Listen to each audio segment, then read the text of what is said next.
My walking journey from work to home begins today. So, upon checking Google, it is around 5 kilometers, 5.2 kilometers from Cyberscape Ortigas to Eastwood City. So, whew, good luck to me. And I hope I won't be able to inhale all the dust and the pollution out there. So, we'll see. Okay, so update you later. Alright? Kausap pa nga na siya. Living out.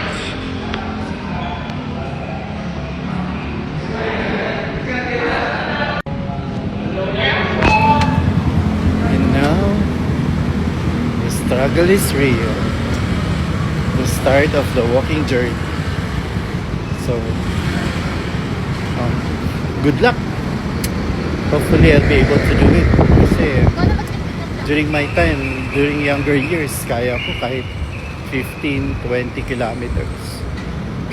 I just don't know now. So, dito masusubukan. Tibay ng mga tuhod and everything. Alright? See you later.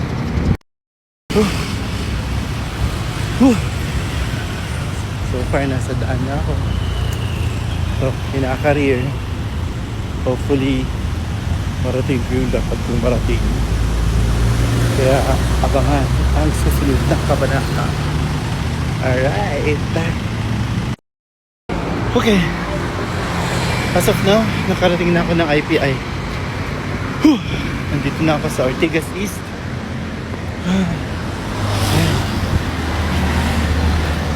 So hopefully, hindi ako tumigil. So far, wala pa naman ako nararamdaman. Hinihingal pa lang, konting pawis.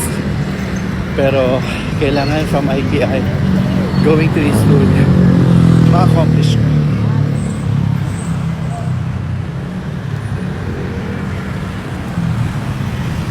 Ayan. Update again later. Whew. Oh damn! Finally!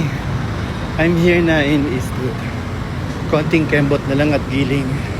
Makakarating na sa paroroonan. Sobrang pawis na ako. Tapos basang-basa na yung likod ko. Medyo sumasakit na rin yung paa ko. Nagawa ko siya. 5.2 kilometers.